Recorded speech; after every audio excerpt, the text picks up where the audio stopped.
হ্যাঁ গাইস, চলে এসেছি আজকে একটা নতুন ভিডিও নিয়ে। তোমরা নিশ্চয়ই থাম্বনেলটা দেখে বুঝতেই পেরেছো আজকের আমি কি নিয়ে ভিডিওটা করছি। হ্যাঁ, একদমই তাই। আমি আজকের ঘরোয়া মাংসের ঝোলের রেসিপি তোমাদের সাথে শেয়ার করব। আর সেই রেসিপিটাই শেয়ার করব যেটা আমি প্রায় দিনই সানডেতে ঘরে বানাই। একেবারেই সহজ পদ্ধতিতে বানাবো, ঠিক যেভাবে আমি ঘরে বানাই। তো চলো রেসিপিটা দেখে নেওয়া যাক। তো তার জন্য আমি এখানে মিক্সার গ্রাইন্ডারে কিছু পরিমাণ আদা নিয়ে নিয়েছি এবং নিয়ে নিয়েছি রসুন। আর তার মধ্যে বেশ কয়েকটা আমি দিয়ে দিয়েছি শুকনো লঙ্কা। তোমরা চাইলে কাঁচা লঙ্কারও এখানে ব্যবহার করতেই পারো। আর আদা রসুনের পরিমাণটা তোমরা তোমাদের মাংসের কোয়ান্টিটি অনুযায়ী দেখে নিও। তো এর মধ্যে আমি সামান্য একটু জল দিয়ে খুব ভালোভাবে একটা পেস্ট তৈরি করে নিয়েছি প্রথমে।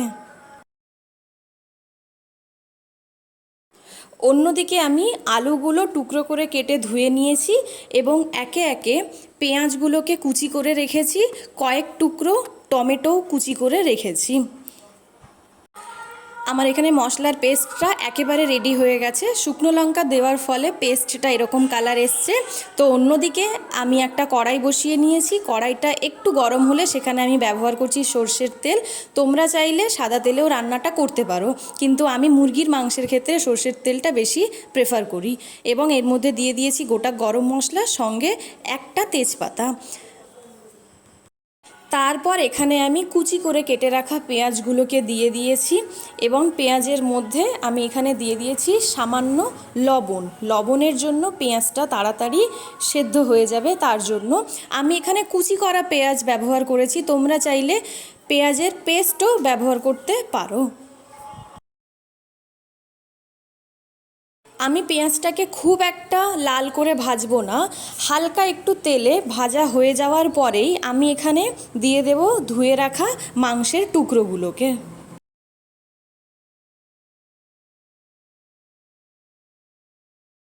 সমস্ত মাংসগুলোকে আমি এখানে দিয়ে দিয়েছি এবং পেঁয়াজের মধ্যে খুন্তির সাহায্যে আমি ভালোভাবে মাংসগুলো একটু নেড়ে নেব, যাতে মাংসগুলো হালকা ভাজা হয়ে যায়।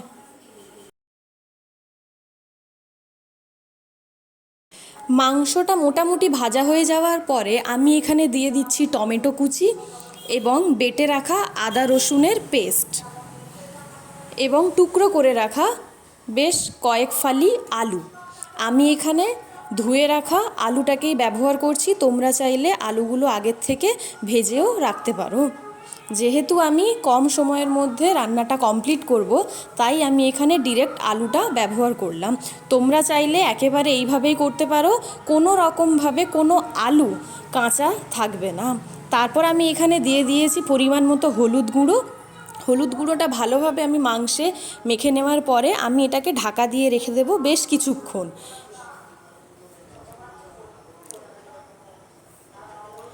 বেশ কিছু সময় পরে যখন ঢাকনাটা খুলবো, মাংস থেকে বেশ খানিকটা জল বেরোবে। তো আমাদেরকে এই জলটা মরে যাওয়া পর্যন্ত অপেক্ষা করতে হবে। ততক্ষণ পর্যন্ত মাংস ঢাকা দিয়ে অল্প আঁচে রেখে আমাদেরকে দেখতে হবে যে আলুগুলো ঠিকঠাক সেদ্ধ হয়েছে কি এবং মাংসের জলটাও ঠিকঠাক শুকিয়ে যাচ্ছে কি না। আমার এখানে মাংসের আঁশটে জলটা একেবারেই শুকিয়ে গেছে। তো আমি এখন ব্যবহার করছি এখানে লঙ্কার গুঁড়ো। লঙ্কার গুঁড়োটা এর আগে আমি ব্যবহার করিনি, কারণ রান্নার প্রথমেই লঙ্কার গুঁড়ো ব্যবহার করলে মাংসটা পুরোপুরি যখন তৈরি হয়ে যায় মাংসের ভালো কালার আসে না। মাংসর কালারটা দেখতে অনেকটা কালচে কালারের হয়ে যায়, তাই আমি লঙ্কার গুঁড়োটা আঁশটে জলটা মরে যাওয়ার ঠিক পরেই ব্যবহার করেছি। তোমরাও ঠিক এটাই করো। এরপরে দেখো মাংসটা আমার খুব সুন্দরভাবে কষানো হয়ে গেছে। মাংস থেকে খুব সুন্দর একটা তেল বেরিয়েছে।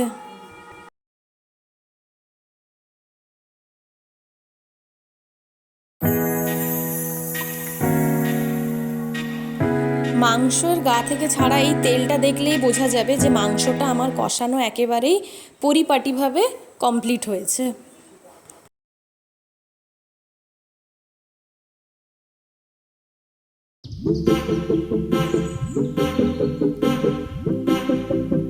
এরকম কষা মাংস দিয়ে তোমরা চাইলে ঘরে বানানো রুটি বা পরোটার সাথেও এই মাংসের তরকারি সার্ভ করতে পারো। এরপর আমি এখানে ব্যবহার করে নিচ্ছি উষ্ণ গরম জল। আমি এখানে কোনো রকম ঠান্ডা জলের ব্যবহার করিনি। তোমরা পারলে উষ্ণ জলেরই ব্যবহারটা করো।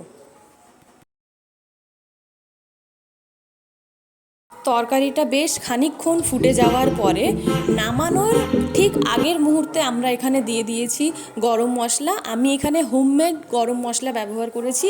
তোমরা চাইলে বাজার থেকে কেনা যে কোনো গরম মশলার ব্যবহার তোমরা করতেই পারো।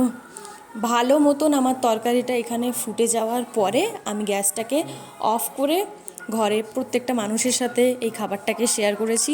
তোমরাও প্রত্যেকে অবশ্যই রেসিপিটা ট্রাই করো। ভালো লাগলে অবশ্যই আমাকে কমেন্ট করে জানিও। এই রেসিপিটা আমার কাছে খুব সহজ এবং খুব তাড়াতাড়ি এবং চটজলদি হয়েও যায়। আর আলু কোনো রকম কাঁচা থাকার সম্ভাবনা থাকবেই না, আলুটা ঠিকঠাকভাবে সেদ্ধও হয়ে যায়। সুতরাং এটা নিয়ে কেউ ভয় পাবে না যে আলু না ভেজে রান্না করলে আলুটা সেদ্ধ হবে না।